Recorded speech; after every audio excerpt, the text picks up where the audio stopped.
ही guys good morning. तर 100 video झाल्यानंतर माझ्या घरात कांड होईल मला याचा अजिबात आयडिया नव्हता.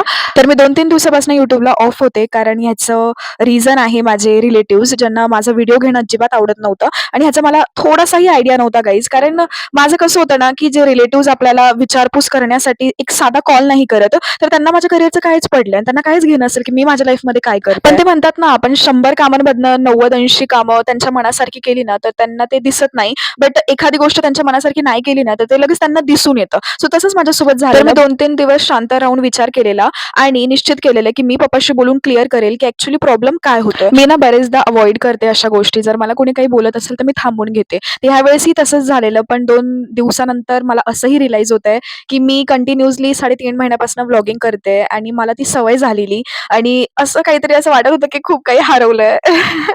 अजूनपर्यंत त्या मुकामपर्यंत मी पोहोचली पण नाही. आताशी माझे काही 27 एक फॉलोवर्स आहे आणि खूप वेळ लागेल त्या गोष्टीसाठी. बट स्टिल माझं मन असं रमत नव्हतं कारण मला सवय झालेली. कारण कसं ना, माझं हे खूप दिवसांपासून स्वप्न होतं, की मी व्लॉगिंग स्टार्ट करेल, कंटेंट क्रिएटर होणार आणि ह्यासाठी मी इतके सारे कुटाणे केले असेल हे मलाच माहिती आहे. आणि कसं वाटतं मग जेव्हा, की आपण एका गोष्टीसाठी एवढे कष्ट घेतलेले, एवढी तळमळ करून आपण इथपर्यंत पोहोचलोय आणि त्याचमध्ये येऊन कुणीतरी इतकं विचित्र बोलून आपल्या करिअरला संपवण्याच्या मागे लागलेलं आहे. आणि असंही नाहीये, की मी त्यांना कुठेतरी अपसेट करून पुढे चाललीये किंवा ह्या गोष्टींमध्ये घुसते आणि पुढे करते काहीतरी. मी त्यांच्या म्हणण्यानुसारच सगळं काही करते. तुम्ही बघतच असाल माझ्या व्लॉगमध्ये असतं तरी काय, मी रेग्युलर कॉलेजला जाते, स्टडी करते, घरातली कामं वगैरे आवरून मी सगळं मॅनेज करून कुठेतरी माझ्या इंटरेस्टला थोडासा वेळ देऊन पुढे जाण्याचा मार्ग शोधते आणि माझ्या रिलेटिव्हजला प्रॉब्लेम आहे. बट असो आता मला त्यांच्याशी काहीच घेणं नाहीये कारण मी माझ्या पप्पाशी बोलून पटवून दिलंय त्यांना माझं. And finally again welcome Kashish. I hope so एक दिवशी तुम्ही असा वेलकम कराल माझा जेव्हा मी कुठेतरी अशी गायब होणार. कारण आता तरी माझे एवढे काही फॉलोअर्स नाहीये. मला एवढं काही प्रेम तुमच्याकडनं भेटत नाहीये.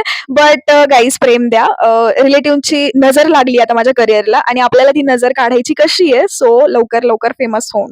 माझ्या घरच्यांना अख्खा हा टाईमपास वाटतो आणि असं वाटतं की वेल्हे लोकांचं काम आहे हे. बट आता मी त्यांना कसं सांगू की मला माझं फ्युचर धडधडीत ह्या क्षेत्रात दिसतंय.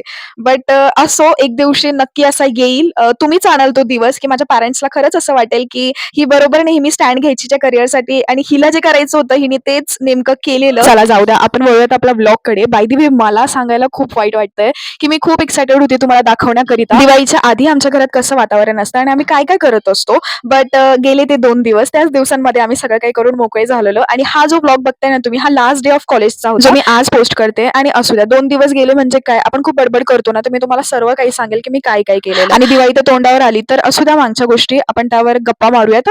फिलहाल तुम्ही दिवाळीचा व्लॉग एन्जॉय करा. आणि गाईज मी अजूनपर्यंत बोलली नाही, बट प्लीज माझ्या व्हिडिओजला लाईक, शेअर, कमेंट सुद्धा करा जेणेकरून मला समजेल की तुम्ही मला बघताय. भेटूयात उद्याच्या व्लॉगला. Bye bye, good night.